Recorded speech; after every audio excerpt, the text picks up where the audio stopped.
Bakristo bavandimwe tubere Kristo abahamya.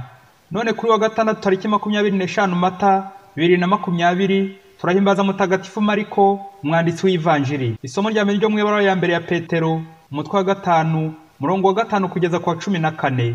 Zaburi ni ya 89.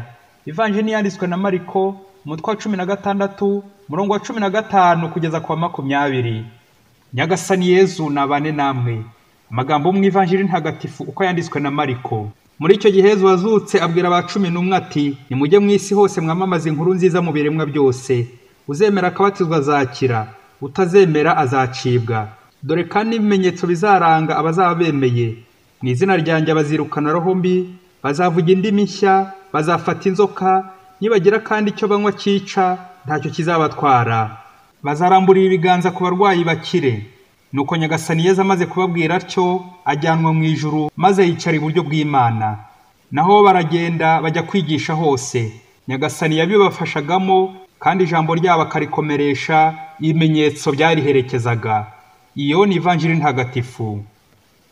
Bavandimwe, tugende ku masomo y'uyu munsi no ku buzima bwa mutagatifu Mariko, tujye kuzirikana ku kamaro k'umwanditsi. Mutagatifu Mariko yavukiye i Sireni muri Libiya mu majyaruguru ya Afurika mu mwaka wa 3 nyuma ya Yezu. Baje kwimukira muri Palestina baturikana mu Galileya kubera guhunga ababarbaru. Banavuga ko igitangaza cya mbere Yezu yakoreye i Kana cyo guhindura amazi divayi, Mariko yari muri ubwo bukwe nk'umuhereza. Izina rye ni Yohani. Mariko ni irihimbano, ariko Mariko niryo ryafashe. Akamubyara wa Barnaba intumwa. Ni nawe Mariko yitwaga Mariya. Mariko ari mu bakristo ba mbere bemeye ivanjiri bagahinduka.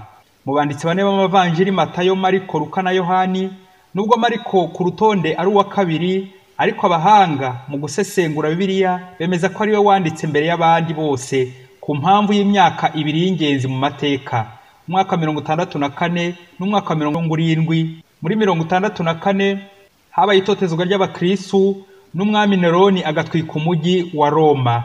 Petero rero yabigendeyemo. Ndetse n'umwaka 70 h'abaromani basenye ingoro Yerusalemu, Titusi wayisenye.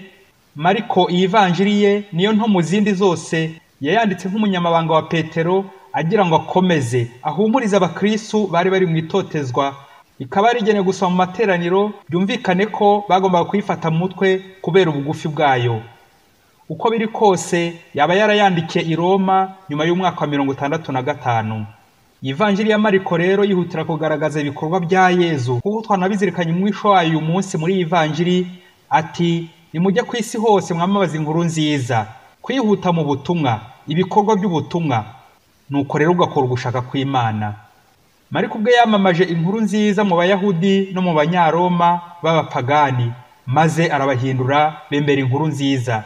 Yabaye umwepiskopi wa mbere wa Kiliziya ya Alexandria mu Misiri, ari naho yaje gupfira ahorwa Imana azira inkuru nziza. Apfaho w'Imana muri 68.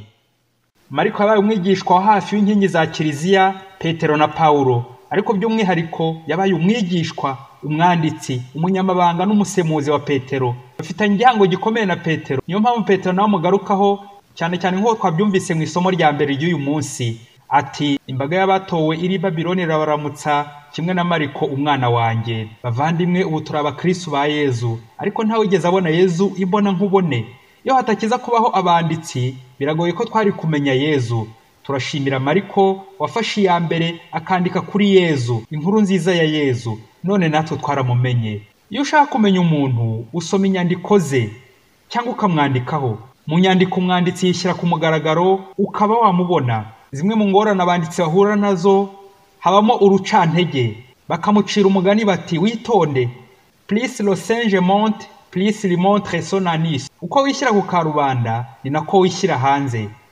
Ugabanditse abanyabwoba bagahita bacika intege, bakagira ubwoba bwo gukomeza kwandika ngo bataza kubonwa nabi, bakabanenga, yewe bakaba banafungwa.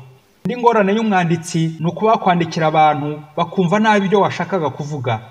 Ni nka wa mugabo wandikiye umugore kuri telefone ati, madame, ningarukira ijoro turabonana. Umugore rero w'umurakare atangira kwitoza imirwano ngo baze guhangana n'umugabo, kandi umugabo we yavugaga umushyikirano w'abashakanye. Cyangwa undi akandika ngo mu minsi mikuru Yezu n'intumwa ze bajyaga gusengera i Yerusalemu. umuvumbyi agahita yiyumvira ko Yezu yagiye gusengera i Yerusalemu. Cyangwa undi agasoma n'ab'amasaku aho umwanditsi yanditse ngo ndahiye Uhoraho. Musomyi yo kubera ibibazo by'agahinda arimo akisomera ati ndahiye Uhoraho. Bavandimwe bana b'Imana, kwandika n'ubutwari n'urugamba n'ukwiyemeza kuzira inyandiko. Gusa nubwo umwanditsi ahura n'ingorane zamuganisha no ku rupfu, ariko umuromani we aca umugani ati scributa manent verba volant, les écrits restent, les paroles s'envolent. Amagambo araguruka aratakara, ariko inyandiko irasigara, yo isigara yigisha. Niko ko ubuhamya ntabwo ari amagambo gusa, ahubwo ni ibikorwa n'inyandiko. Yezu kumumenya tubikesha inyandiko. Mu Kinyarwanda ho murabizi, abenshi muri nyobozi bikundira ubuperezida n'ububitsi, imyanya y'ibyubahiro, ariko burya umwanditsi ni ukomeye muri nyobozi.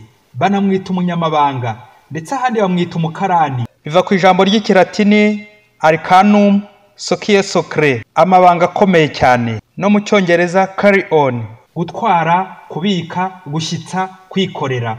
Umwanditsi wawe aba akuzi neza.